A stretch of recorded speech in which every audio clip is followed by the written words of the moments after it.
எல்லாருக்கும் வணக்கம். Microsoft Word டாக்குமெண்ட்ல class 13 பார்க்கலாம்.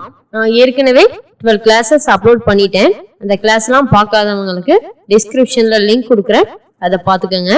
இப்ப கிளாஸ் 13 பார்க்கலாம். ஹோம் பேஜ்ல ஸ்டைல்ஸ் பாக்ஸ் தான் பார்க்க போறோம். இந்த ஸ்டைல்ஸ் பாக்ஸ் வந்து ரொம்ப சிம்பிள், ஈஸியா முடிச்சிடலாம் அந்த கிளாஸ்.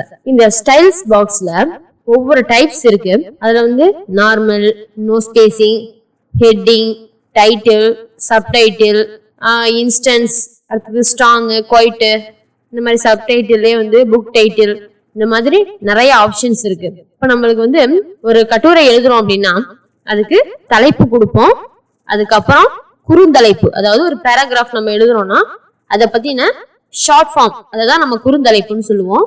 அந்த குறுந்தலைப்பை வந்து மேல கொடுத்துருவோம். இதெல்லாம் நம்ம ஒவ்வொன்றுமே நம்ம சைஸ், அந்த கலர்ஸ் இதெல்லாம் மாத்திக்கிட்டே இருக்க முடியாது.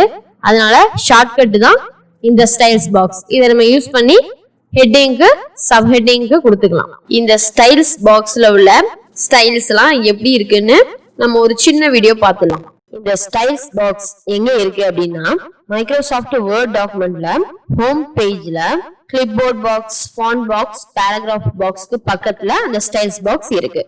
ஓகே, பேராகிராஃபை செலக்ட் பண்ணிக்கிட்டு நான் அந்த ஸ்டைல்ஸ் பாக்ஸ்ல உள்ள ஒவ்வொரு ஆப்ஷனையும் நான் கிளிக் பண்றேன். பாருங்க, நார்மல்ல வைக்கும் போது எழுத்துக்கள் எந்த மாதிரி இருக்கு, நோ ஸ்பேசிங் ஆப்ஷன்ல வைக்கும் போது எந்த மாதிரி இருக்கு, அதுக்கு அடுத்தது ஹெட்டிங் அப்படிங்கிற ஆப்ஷன்ல வைக்கும் போது எழுத்துக்கள் எந்த மாதிரி இருக்கு அப்படின்னு ஒவ்வொரு ஆப்ஷனையும் நீங்க வந்து கிளிக் பண்ணி பாருங்க. பிடிச்சிருந்துச்சுன்னா இந்த ஷார்ட்கட்டை யூஸ் பண்ணிக்கோங்க. அப்படின்னா நான் ஏற்கனவே சொன்ன மாதிரி ஃபாண்ட் பாக்ஸ், பேராகிராஃப் பாக்ஸ்ல உள்ள ஆப்ஷன்களை யூஸ் பண்ணி உங்களுக்கு பிடிச்ச மாதிரி நீங்க டைப் பண்ண வார்த்தைகளை வந்து மாத்திக்கலாம்.